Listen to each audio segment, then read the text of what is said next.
सामान्य नागरिकांचं दैनंदिन जीवन सुकर व्हावं यासाठी मुख्यमंत्री देवेंद्र फडणवीस यांनी राज्यातील सर्व अधिकाऱ्यांना 7 कलमी आकृती कार्यक्रम निश्चित करून दिलाय। या 7 कलमी कार्यक्रमाचा फज्जा उडाल्याचं चित्र सध्या शासकीय कार्यालयात पाहायला मिळतंय। 7 कलमी कार्यक्रमाच्या अनुषंगानं येत्या 100 दिवसात प्राधान्यानं करावयाच्या कामांबाबत मुख्यमंत्री फडणवीस यांनी सविस्तर सूचना दिल्या आहेत।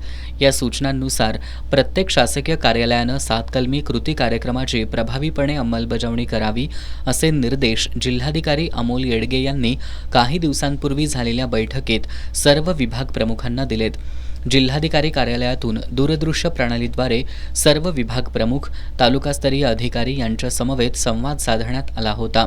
7 कलमी कार्यक्रमाअंतर्गत कार्यालयाचं संकेतस्थळ अद्ययावत करावं, शासकीय कार्यालयांची स्वच्छता करावी, अनावश्यक कागदपत्र काढून टाकावी, शासकीय कार्यालयात येणाऱ्या नागरिकांसाठी पिण्याच्या पाण्याची व्यवस्था करावी, प्रसाधनगृह स्वच्छ राहतील हे सुनिश्चित करावं, नाविन्यपूर्ण उपक्रम कार्यालयात राबवण्यात यावेत, कार्यालयात येणाऱ्या नागरिकांशी सन्मानानं वागावं, प्रलंबित कामांची संख्या शून्यावर कशी येईल यासाठी प्रयत्न करावा, अधिकारी हे नागरिकांना कधी उपलब्ध असतील याची माहिती फलकावर नमूद करावी, नागरिकांचे स्थानिक पातळीवर सुटू शकणारे प्रश्न, समस्या तालुका आणि जिल्हा स्तरावरच सोडवावेत आदी सूचना करण्यात आल्या।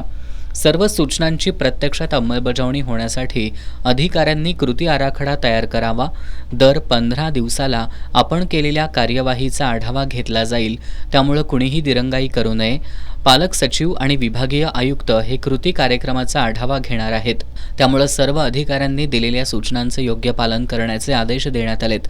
मात्र या सूचनांची कितपत अंमलबजावणी होते हा मात्र चिंतनाचा विषय आहे। आज जिल्हाधिकारी कार्यालयातील परिस्थिती पाहिली असता पिण्याच्या पाण्यासाठी बसवण्यात आलेला वॉटर कूलर धूळ खात पडले असल्याचं दिसून आलं।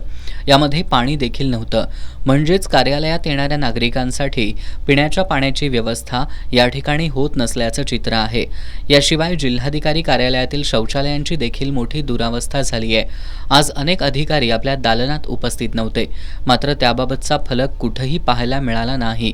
जिल्हा परिषदेत देखील हीच परिस्थिती होती। नागरिकांच्या बसण्याची व्यवस्था करा असे आदेश असले तरी या ठिकाणी एक महिला तिच्या लहान बाळासह पायऱ्यांवरच बसून होती। त्यामुळे मुख्यमंत्र्यांनी अधिकाऱ्यांना 7 कलमी कार्यक्रमाची अंमलबजावणी करण्याचे आदेश दिले असले तरी जिल्ह्यात मात्र याचा फज्जा उडाल्याचं चित्र आहे। येणाऱ्या नागरिकांशी नीट बोललं जात नाही, पिण्याच्या पाण्याची व्यवस्था नाही, त्याचबरोबर शौचालयांची दुरावस्था आणि अस्वच्छता हा तर नेहमीचाच विषय आहे। अधिकारी अनुपस्थितीत असले तरी त्याचे फलक लावण्याच्या सूचना आहेत, मात्र याची अंमलबजावणी होत नाही। एकंदरीतच या 7 कलमी कृती कार्यक्रमाचा फज्जा उडाल्याचं चित्र सध्या शासकीय कार्यालयांमध्ये पाहायला मिळतंय।